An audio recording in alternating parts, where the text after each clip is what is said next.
All right, so yeah, we're Boulevard of Eyes. I'm Mark. I play bass for the band. It- Hi, it's Chloe Trujillo, and I sing in Boulevard of Eyes. Hey, what's up? This is KJ, Kevin Hicklin. I play guitar, Boulevard of Boss. Beautiful guys. Thanks for joining us today. Thanks for Thanks for having having us. us. Yeah, yeah. Right, so we're here today to talk about a couple of things with you guys, but the most pressing, I guess, is that Boulevard of Eyes have just released your second EP called Buying Lives for the Truth Seeker. So I know it hasn't been out long, but how's the early response been for it? It's been really good. It just came out like last month. So the response has been good. We just sort of like released one single so far. So we'll probably release a couple more videos for the EP. Yeah, it's cool. It's a great record. We were lucky to have Ray Luzier drum on it, which was badass. Yeah, so everything so far has been good. We're just sort of setting up for some shows next year, and we'll really kind of push it more. And yeah, Yeah. so far so good. So good. So can you tell us a bit more about the EP from a musical point of view and what you're actually going for with it? Uh, yeah, I mean it's similar to the first. It still has sort of like hard rock sound, heavy guitars, big melodies, big hooks. Yeah, similar to the first EP. It's probably just a little bit more developed songwriting from us because we've sort of been working together a little bit more. So yeah, just like another step up from the first EP, and yeah, it's still that sort of hard rock, a little bit of metal, some melodic stuff, some really nice harmonies and melodies and stuff. Yeah. Yeah, let me know if I get cut off because I get bribs of things. But I was gonna say what Mark is saying. Like we started writing, from the first song to this second EP, knowing each other and kind of working together and being willing to be a little bit more experimental on certain songs and trying new things. I think, yeah, and like you said, like more like a heavy groove kind of base of the sound and with like more melodies and harmonies in the vocals and yeah, I think and then we're excited of what's to come, but like you said, we're just started since the release was what, end of October. Yep. Yeah, yeah. Yeah. Oh, we just I lost think it. we I think we may have lost Chloe. We it's I'll pick up where she was at. So end of October. That's where I came out. Then we got you back. I was trying to take you over. I never know. I feel like I'm speaking in the void. So sorry. Um, but yeah, and I think yeah, with the holidays and everything, we're taking a little bit of a break, but then we are gonna play some shows around the time of the NAM shows, and we have some local shows planned, and hopefully more shows and tours in different places on this planet. Yeah, very good.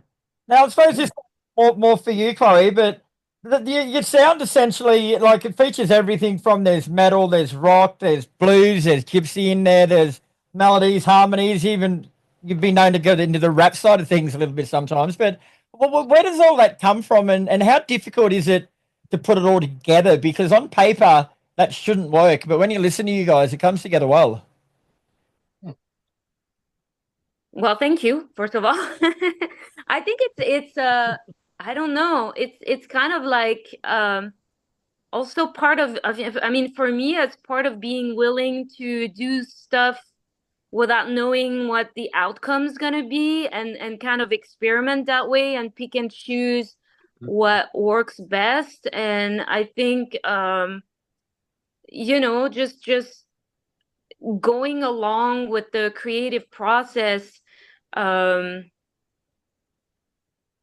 I don't know how to explain it. It's like when you get in the flow, it's almost like, oh, this is how it's supposed to be. It's almost like you can hear it before you actually record it, and then you go for it, and then um most of the time it works. Sometimes it has to be refined. But I think it's when it works well between musicians, this is already half of the job is already not done when you can listen to each other and communicate and we communicate with instruments, whether it's my voice or different instruments that we all use. I think it's all about being open and receptive and just kind of it's like cooking a meal, in kitchen. It's like you're mixing a bunch of different ingredients, hoping that it's actually eatable. and that it actually even better than that, actually, that it tastes great, So Yeah, that's a great analogy. I've never heard that one before. I'm trying to speak fast before I get cut off again. Oh, there's just... The EP's only got 5 songs on it, guys. So I want to run through them one at a time and tell me a bit more about the song from a musical structure and what it's about. So it opens up with the song Boulevard of Eyes. Amazing. Yeah, that was that's probably the most complicated one on the record. It's sort of like Yeah. the last one we added to the live set because there's quite a lot of Very intricate. yeah, a lot of weird Yeah. stuff going on, a lot of layers on guitar and stuff. So fun stuff for Kevin to work out. But yeah, we just thought I've always been a fan of bands that have a song named after the band. So I always thought, oh, that'd be kind of cool, to have a song called Boulevard. So yeah, we ran with that one. I guess sound wise, it's got like a little bit of industrial stuff in there, but more like melodic rock would probably be the sound for that one. Yeah. Yeah. Yeah. Big like ethereal sounds too. I came Yes. into the band like right at the completion of the EP, and Mark and I have Yeah. always been great friends. So he'd always, I was able to see. I was like, wow, they're progressing in what they're doing, and hearing Boulevard of Eyes, the actual song, it has that ethereal thing to it sound wise, and and Chloe kind of like rides that wave on top of it, just at the get go. So a lot of dynamics, a lot of mood in that tune. Yeah. I actually want to ask you that, like, people, the band name is spelled BLVD of Eyes for Boulevard of Eyes. So is it abbreviated because no one can spell Boulevard? Yeah, that's probably part of it. I don't know. I don't even know if I can spell it too. Except that, the way we shorten boulevard in French, it's BLD. And Oh, here you got BV, like, you got more letters. Even that could be a mistake. Okay, so the second song on the EP is called The Weight of Gold Teeth, which is a cool name. Oh, cheers. Yeah, that's the Yeah. that's the first single. That's more like straight ahead, hard rock, groove rock, I guess. Yeah, just like a simple riff, straight to the point. Big chorus. That's sort of like the bread and butter of the sound. Is just like big riffs, big choruses. Yeah, we just thought that'd be a good single. I remember when Ray heard the songs back, he's like, "Yeah, that should be your first single." So we're like, "All right, cool, we'll go with that." Yeah, Ray Yeah. totally brought like a primal, like almost like tribal groove to it. Like it just really gives it like that heaviness. Yeah. Yep. And then the third song is Animals at War. That's another heavy one. That's another heavy one. I love Probably. performing that one. Yeah. Oh, yeah. Maybe a little bit, maybe stoner rock feel, like bands like Clutch and stuff, like a little bit more of a slower groove. It gets kind of heavy towards the end and stuff, but yeah, similar, yeah. Oh yeah. Yep. And then we've got Dahlia. That's a fun one. Yeah. How do we describe that one? I don't know. That's how I feel like. Yeah. It's got like a cool like little groove to it. Like it's a cool, fun song. I don't know. It's hard to explain. it's like getting on a like a roller coaster ride, like right when you come into the gate and you sit Yeah. down. That's and exactly, that's a great description. It totally is a roller coaster. Maybe actually the video for it should be in a roller coaster. That would be fun. Yeah, We that'd should be do a pretty sweet. video. Yeah. Yeah. Who's going to sit at the front Mark that down. And it finishes off with the song "A Tiger in a Circus." You guys put a lot of thought into the names of your songs. I love it. Yeah, you're a little weird like that. A Tiger in a Circus, it's sort of just like a fast, heavy end to the record. Probably a little bit more punk rock, I guess. Yeah, I don't totally know. punk rock. Yeah. Yeah. Punk rock, like maybe Rise Against. Hard to describe it, but yeah. Like some straight ahead stuff, definitely. Yeah. Yeah. Sweet. And I noticed there's no song on there called "Buying Lives for the Truth Seeker," which to me implies that there's a deeper meaning to the title. Oh yeah. Oh yeah, let us in. Yeah. So we sort of were writing the EP around all the craziness that was going on. With all like the COVID and everything. It was just a crazy time. Everyone was like losing their jobs. It was craziness, and it's sort of like implying that like you don't really know what to believe, who to believe. You don't know who's buying what. You don't know what people are selling you, whether it's the truth. That's sort of where the initial title came from. Yeah. I like it. So, whoever comes up with these, you've got a vivid imagination and a great English language, because they're awesome titles. Sweet.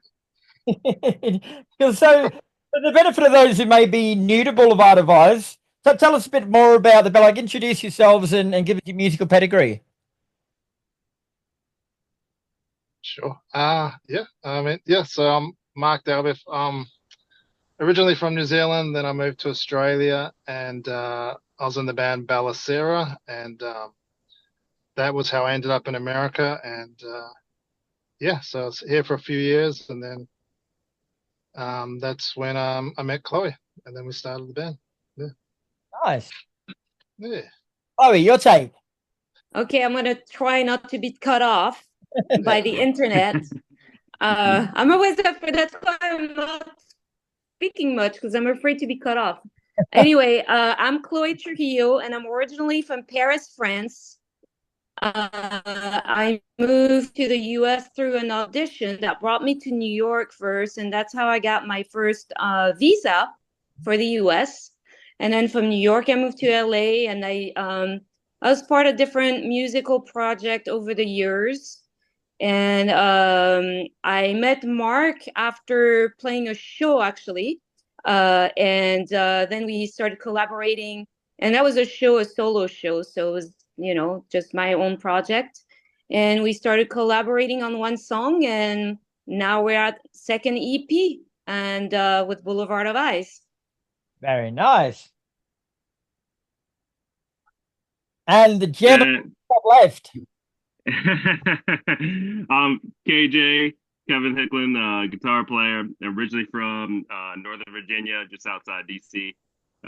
Pretty much I feel like an LA native now. It's been so long, but I played in various bands.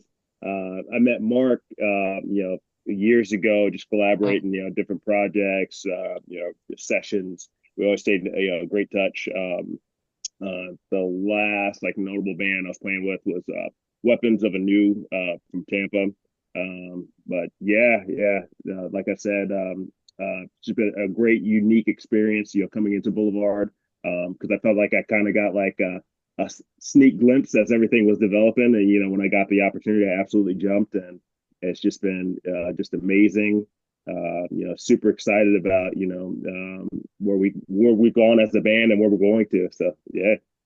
Hey, cool. And although Ray Luzier from Korn played on the EP, it's actually your daughter Chloe, who plays live. So how's the dynamics on the road with that? Like, you often hear about brothers and sisters being in a band, but you don't often have a mother out the front and the daughter holding everything together. Yeah, so when we to play and we needed a drummer, and she's been kicking ass at the drums, playing at home hours every day. I offered her the gig, and she took it. She plays a lot. She plays with a couple of other different projects around town in LA.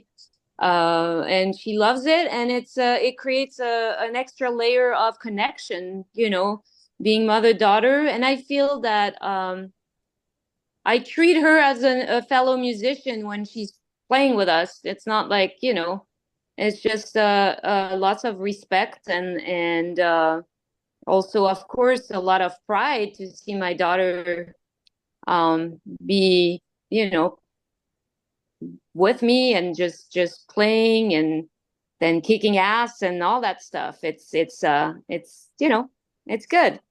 And she doesn't have to keep her hotel room tidy on the road. Yeah. I know, but it's good. It's good. We go on adventures together, you know, playing Chicago, playing Paris, like, you know, it's kind of fun. Very cool. Now, Boulevard of Oz, you started off initially as more of a studio project, but you started playing live only earlier this year. So, what was the catalyst from turning the band into a studio project, into a touring outfit? Well, for me, yeah, yes. if you want to talk, Mark, but for me, it was like you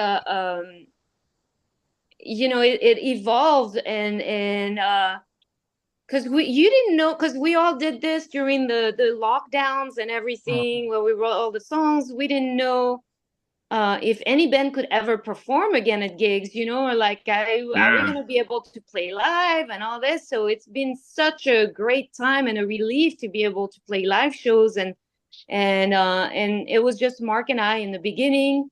And then now, you know, now we have Kevin, and then we have Lullah, and you know, I know Mark is gonna add more to this, but it's been a great. Plus, I feel like the sound, our sound live is different than our studio sound, like album sound. It might be a little bit more heavy and more rock kind of, and that feel like more punchy when we play live. So you gotta come check us out live. When we play in your town, whoever. Yeah. No. Yeah, I agree. It's sort of initially it was just like studio stuff, and it wasn't sort of until we were like, oh, we've got enough songs to do a set here, and then we were like, all right, can we find a drummer and a guitarist? You know, it's hard because especially in Los Angeles, there's so many musicians, but finding someone that can play good and is actually cool to deal with and hang out with, that can always be a little tricky in LA. Yeah. So I was like, well, I know my buddy Kevin, he's super cool, really amazing guitar player, and Chloe's like, well, my daughter. So it just sort of came together organically, and then after one or two rehearsals, we're like, all right, we've got this down. This is going to be awesome. And then, yeah, cool. Seamless, yeah. I don't know if I'm allowed to talk about this yet, so if I'm going to get in trouble, I'll probably get in trouble from myself. But I believe there's a potentially eyeing off an Australian tour towards the end of 2025. Oh, yeah. That would be the plan, yes. That would be amazing, yeah. So you keep your Totally. Oh, sorry. We'll talk about that a bit more as it develops. But if any fans out there of the band, keep an eye on the socials, because there'll be hopefully something announced early in 2025.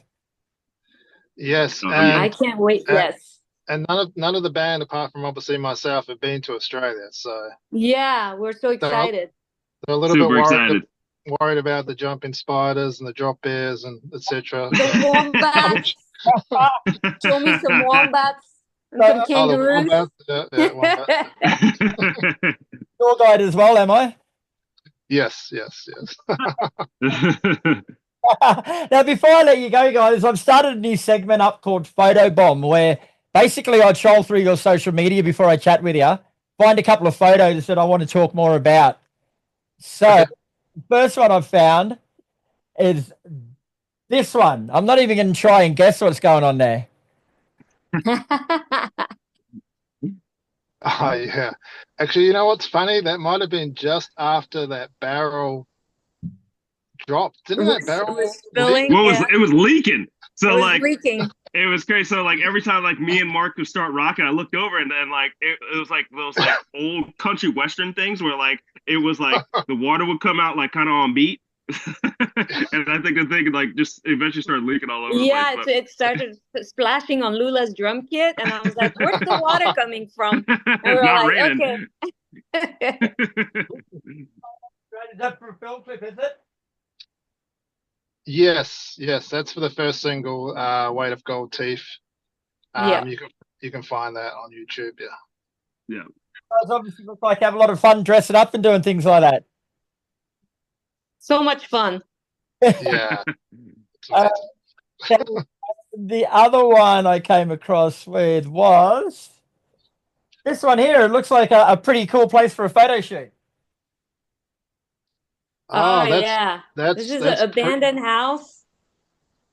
yeah, where was that? Was that Topanga? I can't That's remember. supposedly. Oh man, I have to look it up, but I want to say it's the Ken Heat guy that died actually behind this house, and it was abandoned, and it's in Topanga. It's by the creek, Hmm.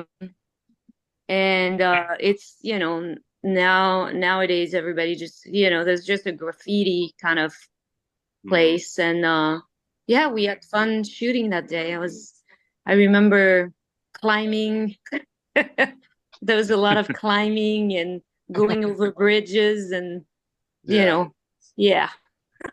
Very cool, guys. All right. Well, thanks very much for your time. It's been a pleasure getting to know the band a bit better. The EP called Buying Lives for the Truth Seeker is out now. And as you were saying before, it is very eclectic. It covers a lot of styles and it's a great glimpse into the future of Boulevard of Eyes.